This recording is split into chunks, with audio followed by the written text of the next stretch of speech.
Welcome into Locked On Knicks. Alex Wolf here, joined by special guest Haize of the Locked On Bulls podcast. And we're talking, what else? Trade deadline. Even though there's been some reports that the Bulls might want to stand pat at this deadline, which I asked Haize about. We talk about Alex Caruso because he seems like a pretty perfect Knicks fit if they would be willing to go get him and if the Bulls would be willing to trade him. We talk about DeMar DeRozan. We talk about Zach LaVine, however unlikely that would be, and then do some really fun mock trade negotiations and actually come to a deal at the end. So stay tuned for that next on Locked On Knicks. You are Locked On Knicks, your daily New York Knicks podcast, part of the Locked On Podcast Network, your team every day.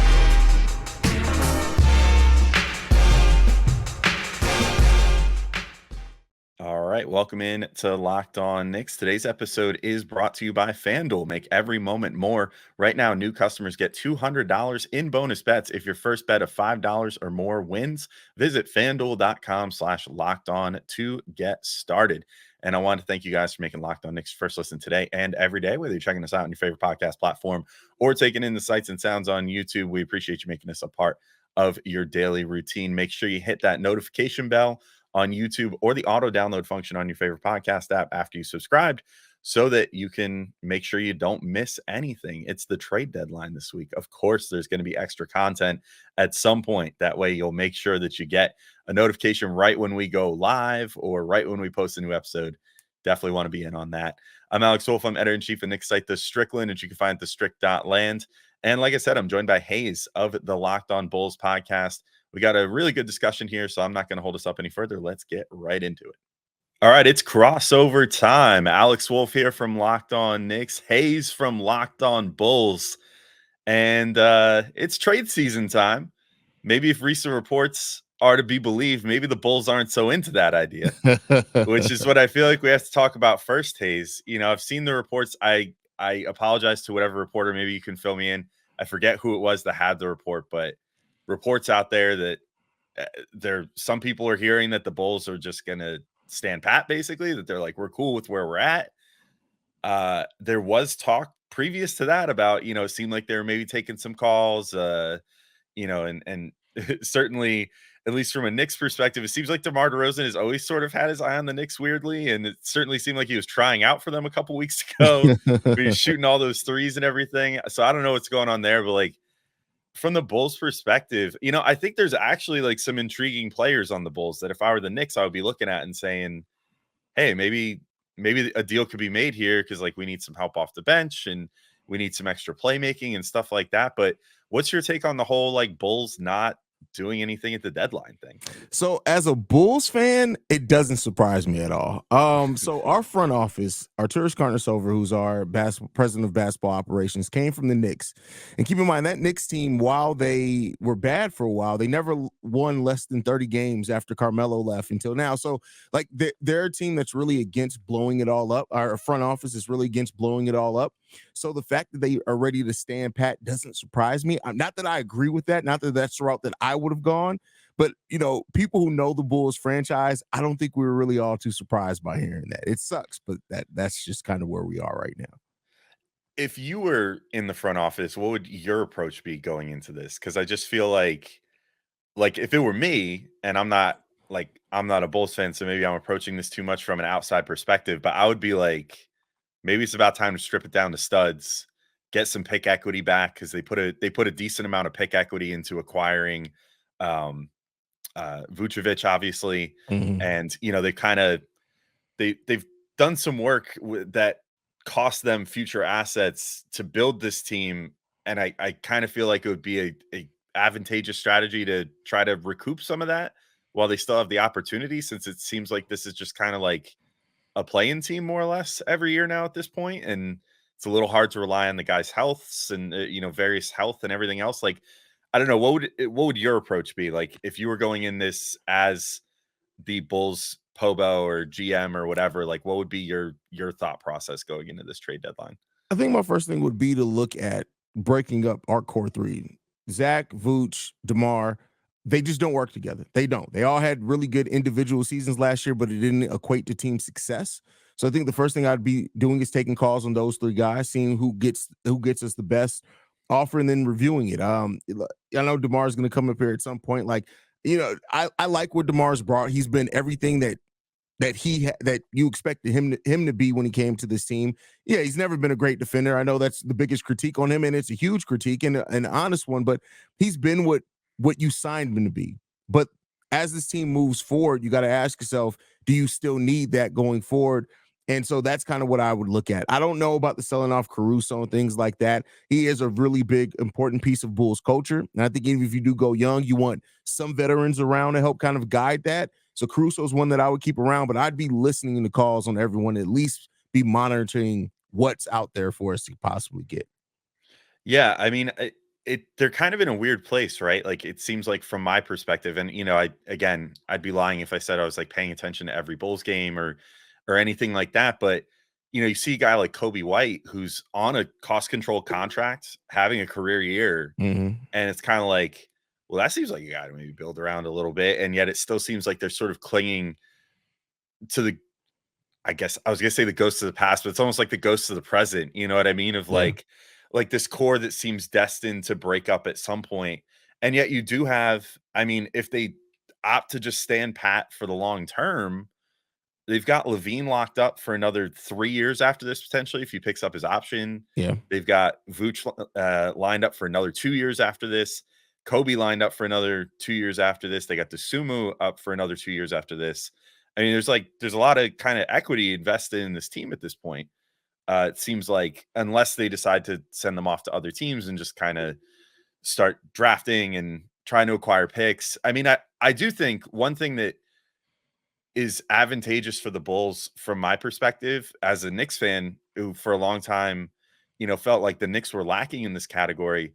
The Bulls have been, for better or worse, a really attractive free agent destination, I feel like, over the years. Like they've managed to lure, maybe they don't get the number one dude out there, but they consistently get like the number 2 or 3 free agent willing to come there, whether it was DeRozan or, I mean, again, for better or worse, like Dwayne Wade a number of years ago or things like that. Like the allure of Chicago seems to still kind of be there. So I do wonder if they were able to kind of bring this down, show, hey, we've got a vision, we've got a young core ready to just kind of be slotted into by a big name free agent or something. If maybe they'd be able to make something happen there. I don't know, but am I off base there? Like, I'm not going to lie to you. The fact that you said you feel that the Bulls have been a free agent destination almost just took me completely aback because we have a completely different, so I'm gonna your perspective on it is interesting, and I want to stay there for a minute, but because for Bulls fans, we look at it like this: we got DeMar DeRozan, but we got DeMar DeRozan in the offseason where his top 3 destinations that he wanted to go to all looked at him and said, no, you're not even worth the mid-level exception. But we gave him money. We got Lonzo Ball, who, yeah, that was a get, but I think everybody understood because remember, the Bulls almost traded for Lonzo Ball that previous deadline. That's why they were able to get the deal done so quick when he did hit free agency, and then we got hit with tampering. So it's interesting to hear that outside perspective because as Bulls fans, one thing that you'll commonly hear as a critique from Bulls fans is that we don't get free agents. Yeah, I mean, I think maybe it's just two birds of a feather flocking together here. Maybe just kind of looking at each other and being like, well, I feel like you guys have done pretty well for yourselves. And you guys are probably looking over at the Knicks being like, well, the Knicks have done pretty good. But like with the Knicks, it was like similar, like it felt like they always were kind of missing out on their top guys. Obviously, like 2019 was the big year, missing out on it, which now it seems like a godsend, missing out on Durant and Kyrie that year. Getting Julius Randle, who's now a 3-time All-Star, which is pretty cool. Yeah. But like that, so that was like a developmental free agent signing. Like he was not considered to be even like the first, second, third, fourth, or fifth best free agent that year, but the Knicks got him. And then same with Brunson last year. It was just kind of like everybody's like, oh, they overpaid him. Like, how dare you pay a player $25 million a year in this NBA to be a starting point guard? And it's like, well, the Lord forbid. Now he's potentially an MVP candidate, so that's cool. So I feel like in many ways for the Knicks, it's just kind of been like things breaking the right way with regards to free agents. Happy Super Bowl to all who celebrate from FanDuel, America's #1 sportsbook. And if you're like me, Super Bowl Sunday is all about scoring the best seat on the couch, grabbing your favorite football snacks, and placing some super bets. I really resonate with that snack part. Me and my friends. Some of my friends aren't even football fans, so part of my yearly tradition of the Super Bowl is explaining how football works to a number of people in the room with me, which is always sort of a fun time until it gets to the final few minutes. But also the football snacks. That's always one of my favorites. We have basically like a cooking competition to see who can make the best snacks. My cheeseburger dip, usually a pretty big hit. So, ask for the recipe if you want. But if I'm placing some bets this year, I've got a big idea. And the odds keep going down and down. So take advantage while you can. Travis Kelce right now, plus 1,700 to win Super Bowl MVP. I mean, he had a really good AFC championship game.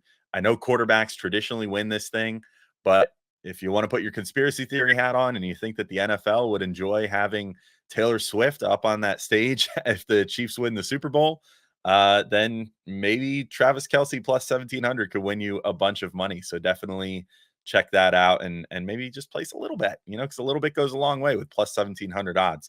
And not only can you bet on who will win the Super Bowl, win Super Bowl 58, but FanDuel also has bets for which players will score a touchdown, how many points will be scored, and so much more. New customers join today, and you'll get $200 in bonus bets if your first bet of $5 or more wins. So just visit FanDuel.com/locked-on to sign up. That's FanDuel.com/locked-on. Make every moment more with FanDuel, an official sportsbook partner of the NFL.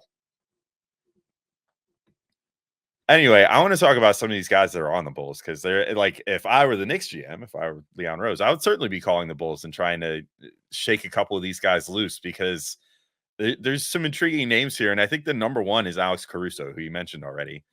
DeRozan and LaVine are kind of like the big names. And obviously Vooch would be one too if the Knicks were at all in the market for a center, but I don't think they are. Because Hartenstein's playing great. Mitchell Robinson should be back at some point. So I think that would fall very low on their priority list. But Caruso, I think, pretty much fits exactly what this team would want. I mean, they love cagey defenders. They love guys that can defend multiple positions, and Caruso can certainly do that. I think the one thing that maybe the Knicks would have a little bit of reservation with regard to Caruso versus some of the other guys that they're rumored to be looking at, like Malcolm Brogdon is a name that comes up a lot. Jordan Clarkson has come up a lot prior to his trade to the Heat. Like Terry Rozier was reportedly a guy that they were looking at. So they're looking for sort of someone to come off the bench and handle ball handling responsibilities and, score the ball and whatever. And if you look at Caruso, like he definitely fits the defensive profile of this team to a T. But what's your assessment on him as a ball handler? Like how much does he handle of that with the Bulls? How much is he initiating offense? And like, what's just kind of your overall take on him as a creator? So Alex Caruso can create. He doesn't do a whole heck of a lot of the ball handling. He's actually one of our better off-ball players, so I think that's why. I know he does have that capability. We've used him in that way at times, but we primarily use him off-ball, and that's just because we have ball-dominant players in Zach, and now Kobe's turned into that as well, and DeMar. But Caruso's one of those players that just gets it done. And I know that's not necessarily maybe the best podcasting explanation for it, but that's really what it is. Like Caruso's just one of those players that he impacts the game so flawlessly that sometimes it's easy to overlook exactly what he's doing because it just comes so easy. Yeah. I've always gotten that impression looking at him, and I feel like there are some similarities in some ways to like a Josh Hart on the Knicks where he's very similar. Like he goes out there, he just kind of fills every part of the stat sheet a little bit while he's out there. He's all over the place, just plays like a animal the whole time that he's out there, and is always after every loose ball, is always trying to get his hand on the ball in the passing lane, always trying to start the fast break, that sort of thing. And like Caruso this year, statistically, having one of the best years of his career, actually in most categories, setting career highs this year. 10.1 points, 3.6 boards, 2.7 assists. He's got 2.3 total stocks per game, which jumps off the page to me, as well as shooting a almost career high 41% from three. He shot 48% one year with the Lakers, but on much lower volume. So I would say this year represents a really big upgrade there, and a career high 49% from the field. I don't know, man. I really like this dude. So like, if we're starting to put guys aside for potential trade discussions in a second, if we want to play like mock GM, he's high on my list. Another guy that sort of stands out to me that all right. Can I just assume that Kobe White is completely off the table for the Yes, Bulls? Kobe. There's no go. This is non-starter. Yeah, that's non-starter. That's about what I figured. I mean, he's playing so good. I've watched a little bit of him, and I stupidly did not pick him up fast enough in fantasy basketball. Oh man, that sucks. Yeah, lost out. Someone else got him ahead of me, but yeah, I mean, he's having a career year. Certainly would love to get him, but understandable. He's 23 years old and locked in for $11 to $13 million over the next 3 seasons, including this one. That's absolutely insane value. If I was looking at, I mean, what Dosunmu too. I'm assuming that he's probably off the table too. I mean, he's also having a pretty good year. Another guy that kind of fits the Knicks profile of what they like from guards. Heady defensive guy, seems like can shoot the 3 a bit, but like what's your read on him? Yeah, I think with the contract that Io's on and the way that he's really been thriving since moving from our starting point guard last season to coming off the bench, I don't think the Bulls are really looking to move Io while he's on that cost-friendly contract to just make sure that this change in him is going to be real and legit. And even when he's been into the starting lineup, there's been times because of the injuries he's moved into the starting lineup, he's found a way to stay productive. So I don't really see the Bulls, unless it's like an amazing deal, being willing to move Io Dosunmu. That makes sense too. Mm-hmm. All right. Let's move to the elephants in the room here.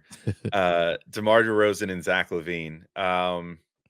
I'll start with DeRozan because I think he's the more realistic. If there was ever going to be one of these two guys to be targeted by the Knicks, mostly because of the fact that I don't know if there's actually a deal that could be struck for LaVine that would not cripple very valuable depth on the Knicks that is literally winning them games without their 3 best players lately at times, or 2 of their 3 best players lately at times.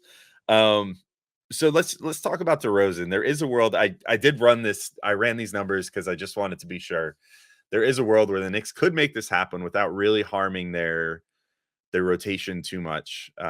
They could, as of right now, Jericho Sims is playing a bit of a role and actually looks really good. So I would consider that kind of a get for the Bulls in this case, as like more or less a throw-in. But Evan Fournier is sitting there as a big salary chunk. Then you've got Ryan Arcidiacono, which would be really sad for all the people that love this whole Villanova Knicks thing. But all in all, they've traded him once. They'll do it again if they have to.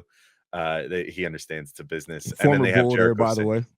What's it? Yeah, Arcidiacono's former Bull. Once a bull, always a bull, right? Yeah. So this is really like checking all the boxes here. But if the Knicks did want to do it, they could do that and then just fill things out with like a pick or something. To you, what's your read on the DeRozan situation? Because I don't know, he's going to be a free agent this coming summer. Mm-hmm. Like, do you think he's more or less a goner? Do you think he's going to stick around? Like, I feel like he's almost hitting that like ring chasing part of his career where he's going to want to finally like cross that off the list or something. Because I don't know how long he would want to stay with the Bulls at this point. I mean, that's what it feels like. But then we hear things like DeMar saying he would love to retire a Bull. So, and some of that's probably posturing to see if he can get a deal from the Bulls, things like that. But the way that I look at it is the Bulls are playing this, and I think they're playing it right, is that, if you can't come to a contract extension with DeMar, team-friendly contract, you may take calls on him at the trade deadline, but they just because he becomes an unrestricted free agent at the end of the year doesn't necessarily mean that they still can't get something back for him. We got him in a sign and trade, and you would think that a lot of teams that could be interested in DeMar, and even in the offseason, may be over the luxury tax, so they may need a sign and trade to be able to sign him. So maybe the Bulls are trying to play those odds there that maybe even if he does walk, that they have the opportunity of maybe getting a sign and trade to get something back for him. Because I just don't think a lot of teams are going to offer a whole heck of a lot back for DeMar at this trade deadline, even though he's still a productive player even at his age. Yeah, that does make sense. And, it's easy to forget about the whole sign and trade thing. But considering the state of so many of the contending teams right now that would maybe want to add him in that like sort of ring chasing capacity, with these new luxury tax rules that are really going to start putting the screws to teams like this offseason. I think this is going to be one of the first offseasons we really see the big ramifications of those new rules. That might be useful for the Bulls. I do want to get your opinion. Gavin and I have had some debates on this. We've brought up DeRozan as a trade target before. Mm-hmm. And Gavin's a little more in favor than I am. If I recall correctly, I laughed in his face the one day when he said that he was like kind of in on it. I was like, man, not me. If I'm playing GM, I'm not going for DeMar DeRozan personally. But the biggest thing that worries me is that I look at his shot profile and he's not shooting the three really any better than he has at any point in his career. And he's still shooting just as many long twos, but shooting them the worst he's ever shot them. For example, he's got 196 attempts this year from long two, shooting 36% on those, and 134 attempts from three, shooting 33.5% on those, which just worries the crap out of me as someone who enjoys the fact that the Knicks have become seemingly a very analytical minded team at this point that pretty much just shoot threes, try to get to the rim. And then occasionally, if Brunson needs to hit from mid range or Julius needs to hit from mid range or something, they have it in the bag, but it's just not really something that they go to all that often. What's been I mean, you've kind of seen the last few years of play for him.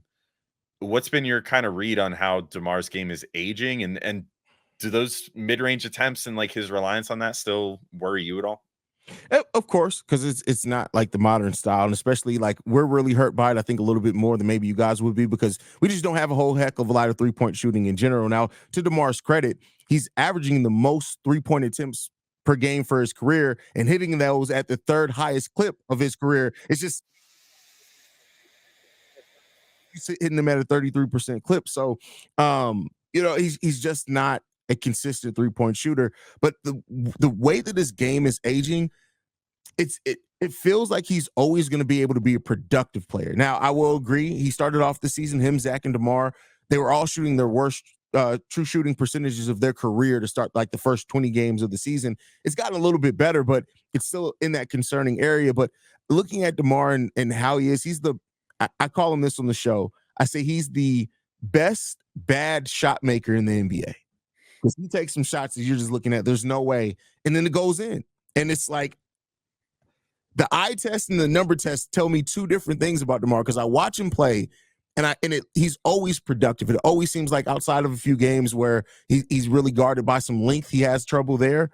But then the numbers, you look at the numbers and you're like, it doesn't make sense. And so DeMar's one of those players, it defies logic sometimes. But I think if you bring him on a team that has a solid enough foundation, that has 3-point shooting, that has a really good point guard, which would apply to you guys, I think he'll be fine.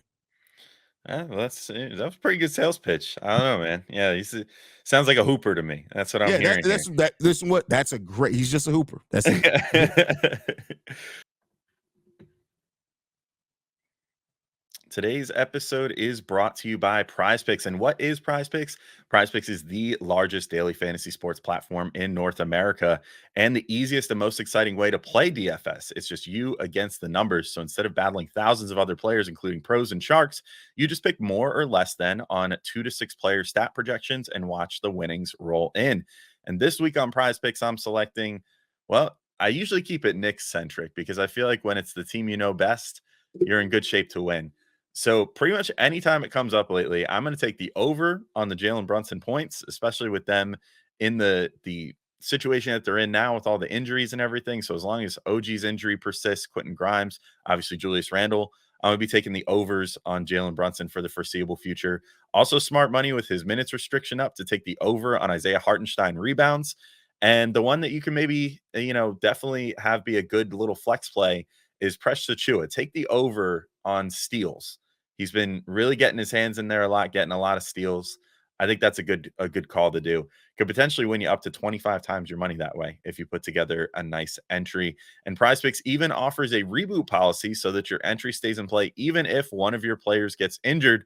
Hopefully that doesn't happen to the Knicks because they can't really afford another injury right now, but just in case, you will be covered. For football and basketball games, if you have a player who exits the game in the first half and does not return in the second, that player is rebooted. PrizePicks is the only daily fantasy sports platform with an injury insurance policy. So go to prizepicks.com/LockedOnNBA and use code LockedOnNBA for a first deposit match up to $100. Again, that's prizepicks.com/LockedOnNBA and use code LockedOnNBA for a first deposit match up to $100. PrizePicks, it's daily fantasy sports made easy. let's briefly talk about Zach LaVine too. Look, hasn't played that many games this year. He seems like he's been very consistently injured so far this year. He's played in 25 games, averaging his lowest points total per game since his 4th season in the league, his first season in Chicago, actually. His lowest point total since then, shooting lower from 3 than he previously has. I mean, it kind of just seems like everything's down across the board. Do you attribute that to the fact that he's had a hard time staying healthy this year so far? I mean, he was started, like I said, Zach, DeMar, and Vooch all started off the season extremely rough. I think it's a mixture of the injuries. He's been slow. Zach LaVine's always been a player that when he comes back from injury, it takes him a while to ramp up. That's always, it doesn't matter what the injury is, no matter how severe or minor, he always kind of takes a little while to get back in rhythm. And so him constantly getting injured is definitely worrisome, especially now that we got 30 games left on the season. So, we'll see what happens there. But Zach still can be a productive player. We saw him play some of his best basketball in the Bulls uniform last year after we acquired Pat Beverly. And Bev came to the team and literally said, Zach, I don't want you to do nothing but shoot. And I think if Zach has a strong foundation again and a leader, because he's not, and I don't say that to knock Zach, but Zach isn't a boisterous leader. He's a leader in the sense that I'm going to go out there and try to score and get us back in this game at times, but he's not that boisterous leader. I think if you have a strong leader on the team, Zach will fall in line. That's why when the Miami Heat rumors popped up, even though they're like, well, does he really fit Heat culture? I said, between Jimmy Butler and Eric Spoelstra, I think he would be fine if that ends up being the case. But I think you got to have that strong foundation for Zach to kind of focus on the things that he does well and to mitigate the things that he doesn't do well. Yeah, a lot of that description that you just gave reminds me a lot of Melo in his time with the Knicks, where it was like lead by example, and he expected everybody to just kind of understand that. And sometimes you need a little more than that, especially when a guy is with LaVine, I feel like it's crazy to think about the fact that he's 28 years old now. He kind of just felt perpetually a young dude for a long NBA, time. 10 years now? It's crazy. Yeah. He's been here a decade and he's still under 30. And to your point with the Carmelo comparison, and we saw Carmelo finally get to the Western Conference Finals after what people thought was the over-the-hill Chauncey Billups come to that team. He needed that veteran leadership. So so maybe that's the case for LaVine as well in the future. I mean, he's certainly, if they don't look to move him, I mean, I feel like his contract will just become increasingly harder and harder of a pill to swallow for another team in a trade. So he's making just over $40 million this year, $43 million next year, $46 million the year after that. And then in 2026-27 does have an option for about $49 million. So that's, I honestly, as we go in and transfer into this quick mock trade negotiation, I think I can rule him out from a Knicks perspective because I just I don't think there's even a way to make it work anymore. If this was prior to the season or something, maybe you could have done something with Fournier, and I guess it would have been RJ and Fournier or something like that, but they've kind of already done that. They used that big salary chunk from RJ, and now they're just kind of left with it's Fournier's $20 million, and that's it. They have all the other guys that are making significant money are too key to this team and what they're trying to achieve this year and beyond to potentially move from. So let's zero in on I don't know if I want to zero in on DeMar DeRozan. I don't even know if I want to make an offer. We're playing trade negotiation now, so now I'm okay, we've had our talk about him. I don't think I really want to bring him on the team, if I'm being completely honest. So let's just zero in on Caruso, because this is the guy that I would be going after if I were the Knicks. Mm-hmm. So let's assume that we're picking up the phones here and we're talking about trying to get Caruso on the Knicks. I'm trying to make this work numbers wise, which is kind of the hard part, because I think I would still, I guess this could potentially leave the door open from a Knicks perspective to still have Fournier's contract for something else, I guess. I don't know, because he makes an awkward amount of money for the Knicks to try to acquire. $9.5 million this year, about $10 million next year. Let me just start with this. If you were going to try to set a pick compensation number, whereabout would you be on an Alex Caruso? For Alex Caruso, 2 first-round picks. They could be protected, but 2 first-round picks is the base. Okay. I mean, the Knicks have that, and I think they would almost be willing to do that. The problem at this point, I think, would just be making the salaries work. Yeah. Man, like there is talk that the Knicks are kind of on the rocks with Quentin Grimes for whatever reason. Mhm. I think maybe that's alleviating a little bit as he's getting some more playing time lately. We've heard a lot less of him being unhappy. But assuming that Grimes were in the deal, would he count like a first round pick to you?